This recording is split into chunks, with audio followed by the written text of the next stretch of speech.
বুড়িচংয়ে জাতীয় সমবায় দিবস উপলক্ষে র্যালি ও আলোচনা সভা অনুষ্ঠিত।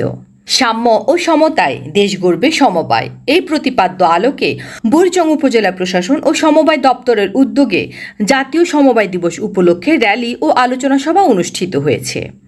গতকাল 1 নভেম্বর শনিবার সকাল 11টায় বুড়িচং উপজেলা বিআরডিবির চেয়ারম্যান মোহাম্মদ কবির হোসেন ভূঁইয়ার সভাপতিত্বে উপজেলা কৃষি দপ্তরের প্রশিক্ষণ হলরুমে র্যালি পরবর্তী আলোচনা সভা অনুষ্ঠিত হয়েছে।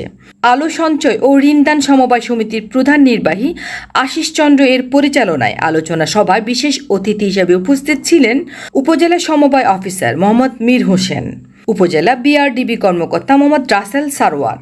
বক্তব্য রাখেন উপজেলা কৃষি সম্প্রসারণ অফিসার মোহাম্মদ আতিকুর রহমান, প্রাণী সম্প্রসারণ কর্মকর্তা ডাক্তার জনি পাল, উপজেলা সহকারী সমাজসেবা কর্মকর্তা আব্দুল মান্নান, বুড়িচং প্রেস ক্লাবের সভাপতি কাজী খোরশেদ আলম, উপজেলা সহকারী সমবায় পরিদর্শক মাহমুদা আক্তার।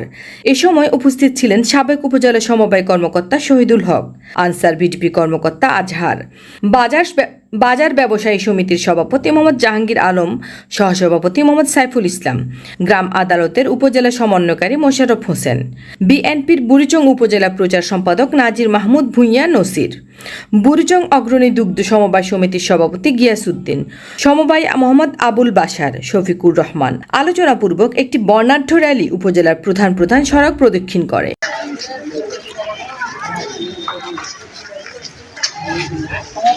সমবায় দিবস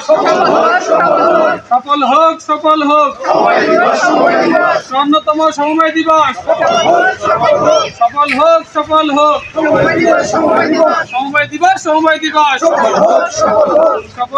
সফল হোক